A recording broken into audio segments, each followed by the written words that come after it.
திமுக பொருளாளர் மு க ஸ்டாலின் அவர்கள் செய்தியாளர்களை சந்தித்து வருகிறார். அந்த நேரடி காட்சிகளை நாம் தற்பொழுது பார்த்துக் கொண்டிருக்கிறோம்.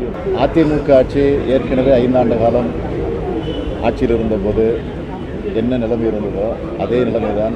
அதை விட மோசமான நிலையில் இன்றைக்கு தமிழகத்தில்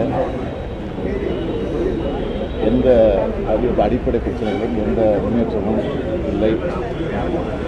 சட்டம் ஒழுங்கு ஒரு மோசமான நிலைக்கு போய்கொண்டிருக்கிறது. ஆக நிர்வாகம் ஸ்தம்பித்து போயிருக்கிறது.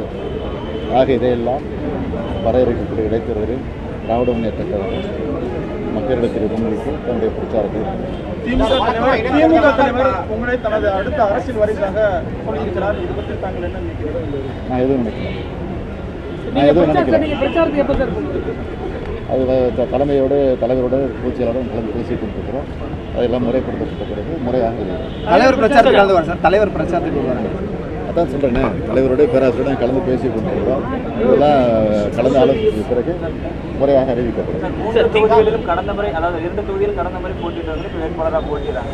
அப்படி இருக்கும்போது திமுகவுடைய நிர்வாகி எப்படி இருக்கும், போட்டி எப்படி இருக்கும்? அதான் சொன்னேன்னா, இந்த தேர்தல் ஜனநாயக முறைப்படி முறையாக நடக்கும் என்று சொன்னால் ஒரு மாபெரும் வெற்றியை திராவிட முன்னேற்ற கழகம் பெறும்.